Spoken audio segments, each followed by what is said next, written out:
Start tayo mga naka-record na. Mga ka-outfits, Tito Tans. Ayan, napakatirik ng panahon. Start muna kami bago uwi. Ayan, shoutout sa inyong lahat dyan.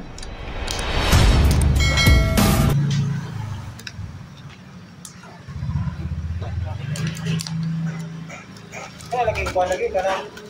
Kaya lang, mara na sa coastal road, kaya mahangin man. Sa may hangin, lagi kaya ako pamino dito.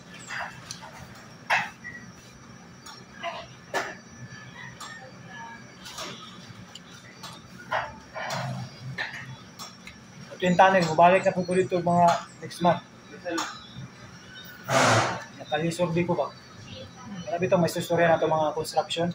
Tanga na ito, Kalisorbi construction. At ang ipon mga video ba? Kaduga na akong views to, katabang na eh. Babot ko tagtag-toki god. Iyak masigini mo na, mailan ka, di ba? No? Chismis mo na kami ni Rolpi. Rolpi, nawala mo lagi. Para tayo. Gabi kainit. Start tayo mga kapatid. Ang laban ng init. Chismis mga Rolpi kay ito tayo twin tunnel pero ay pa sila kaya nakadto ako. Kaya sinasabay ko siya kasi may motor ako. Pili naman siya magsakay. Eh, inintay niya yung sweldo niya. Kung matagal pa yun, wala nang problema sa atin.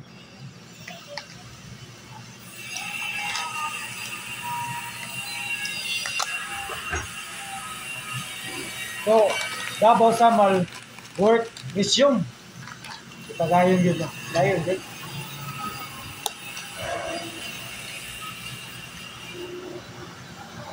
Yung Samal Bridge kasi Tito Tans, may mga proseso pa yan. Yung mga lote, pero yung mga soil testing, tapos na sila from Davao side, Samal side. Yung mga ano ba yan, yung mga issue ba yun, yung road right of way, yung mga design detail engineering, yung mga boreholes, yung mga lots. Bayaran pa man na, di ba? Di mo na yung mga diretso-diretso. Ang kwan ba, kanang tanggol, kanang sa tanganan, kanang tren doon sa mga to? Atong Mindanao Railway? Masugda naman dahil katong rights of way dito sa kwan. Atong mga balay nga sa may tagong ba? Kwan naman dahil. Update tayo na. Nagyapon doon na sa kwan dyan. Maria, magdiso mag-isila ka ng mga road rights of way. Manay, paano nila? Kaya nga, may proseso mga kapatid. Kaya dito sa Samal. Yung road right of way. After dyan, balita natin, mga 3 months, hihintayin, babalik kami dito by 3 months. Starting niya ng deployment. Kasi nakita mo yung Bukana Bridge, kasi simpleng contractor doon sa China Road. Diba, by January, New Year yun, nag-update tayo doon. Tapos may isang buwan sila na naghihintay yung DP pag-deploy ng day kan dito, ngano day nga doon kayo lagi buhat kay sorgi pa day, check in sorgi pa. Nakita na ako sa kanito 6 months check-in survey sa area. Wala nakabot 6 months eh. Mo kani, kono to siya kanang kondang nila ba? Tentative lang nila. Nga 6 months ko. More na kon 3 months lang kaya na ng survey ang kay part na dia ang ilang deployment sa mga heavy equipment ug mga power. Kaya ito, coral. Di ba, ay November man na ito, gi-aprobahan, gi-hatag, grant sa New Year kay ko ito nag-update. Ang dagan-dagan ko ito eh. So, sa kon pa lang, sa January pa lang sa 2023, ang ibang gina ko dapat, pang first, di pa siya mid-year ba? Paano pa siya? So, quarter pa siya ba? Kaya pa, sabi na, by March, ano ba? Ito na, buhat lang sa nauman lang tuig. Paspas sila, duda na paspas sila manarbaho. Kaya, ano na ang ilang bypass road sa Ilyo? Ako nakakagpuan eh. Unahan pa ng coastal road ba? So, ingana din po si Tito Tans, so, clearing, ana din si dili siya basta-basta nga mabutang dai kag tulay. Igang pag-agian ba no? Dili man na nga bahay kubo lang, kasi bahay kubo ang gani. Sila yung mga luti, mga kapatid, yung mga right to break, ROW. Yeah. Dato po eh. Babayaran pa yan ng DP. Dapat every party is okay. Ang na, ang bayad ko na, labi ng mga kwan, labi ng mga, labi ng mga titulado. So, bayaran pang balay, bayaran pang buti. Pero katong issue dito tans nga exploration sa to? Kung sa geopolitical ba nga sa dagat ba katong murag na okay naman yata ito na issue katong ito bang na may issue nga dito sa Supreme Court ba? Ay mga geopolitical o mga exploration hindi ko ano yun.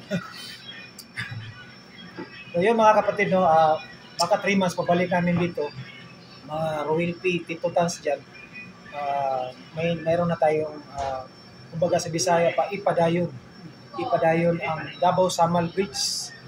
So sa mga negatibo dyan, patience lang tayo, no? Darating yan, tatayo rin yung bridge na yan. Yung mga basher ba, no? Nag-ruin lang yan. Hindi. Siyempre, iplano man yan mga kapatid. Hindi man pwede walang plano. May plano natin. Ikaw manggod ang naibawon makuda ko diri. Kasi siyempre, lalong manggod kaayo. Ang dira sa tunga. Siyempre, kung nila, di basta nga iplanuhon nga. Basta lang mo ibutang tong mga work file dito or bangagan ni dito. So, hindi pagod siya nga. Labihan ng mga sa DNR, sa mga about sa mga corals, mga kwan. So, dito basta manggod siya nga. Pero na-process naman to siya, na okay naman to siya. Ang kanang lang ginaano ron, kanang ang lote, naman, mga lote, mga soil testing. So, duha mo guna ka-place, Davao side, Samal side. Pero ang considered po ba? Ang sasamal ang Davao na pagkaroon, sa right of way na po nila dira. Dili kay masyado dito. Dili na ito. Ang Samal lang grabe glass na right of way diri. Pero dito, dili kayo, upat rayata. Kaya paggawas raman, ang sama lang dagan out of 106. Dagan kayo boreholes dito kanang kuan. Mga lots. Pamagod beach mo siyempre. Oh. Wala nga. So, yan, kabayanan na lang natin sunod mo. Ayan, tapos na kami mag-stop. Uwi na kami. Grabe katirik ng init. Pero yun, para ma-update. Ayun, dagang salamat. So, tadiri na lang. So, sakay na kami. So, bago kayo pumunta, hindi namin alam yung environmental. Magbayad ka pala nun, 50 pesos. Environmental fee. So, kasi mga cottage, yung environmental fee, kung taga Davao ka, kapag hindi mo alam, so may babayaran palang environmental fee. So, para po daw yun sa mga gustong maligo sa mga dito sa Samal Island. Pero parang naka-covered na pala lahat.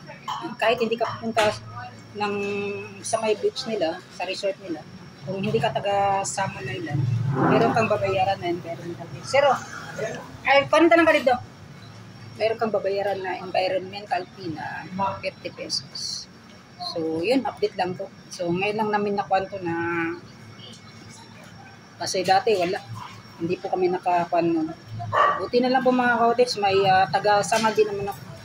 May bahay din naman kami doon sa San Jose. So, pinaliwanag ko sa kanya na may kuhan kami doon, may kapatid. Dito taga-Samal din kami mga cottage. Pero, yun nga po, sa susunod, kung taga-Samal ka, kapag hindi nila alam, tatanungin ka nila. So, kailangan meron kang ID na ipapakita. So, yun lang po, yung parang katibayan nila na taga dito ka sa Samal Island. So, yun, environmental fee yung tawag ko nila. 50 pesos po kapag hindi ka dito sa taga Samal Island. Yan. Sir, salamat kay sir. Shoutout sir. Shoutout sa lahat. No? Salamat sa thank you for watching. Yan. And don't forget sa ating channel, Royalty and Tito Tabs. Yan. Dagang salamat. Abangan yung pagbabalik namin dito. No? Yan, babay na. Yan. Balik tayo dito sa Samal Island. Sa Davao City. So, ito mga cottage namin. Grabe. Sunog yung tsura natin mga cottage. Yan. yung Davao City mga kautis. Sa Samal Island. Napakaganda ng tanawin.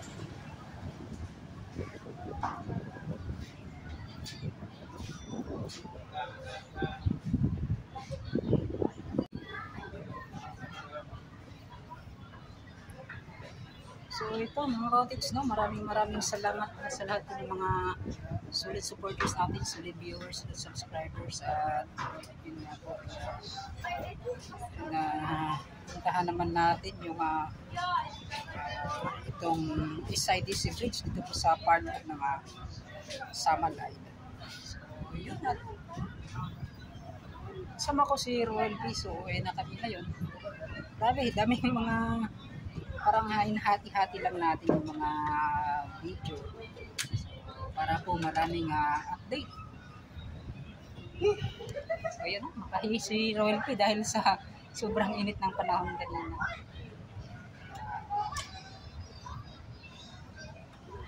Shout out muli sa inyong lahat.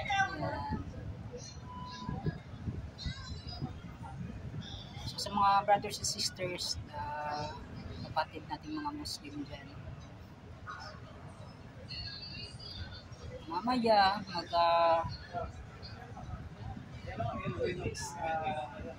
magsisimula na yung manto ng Ramadan.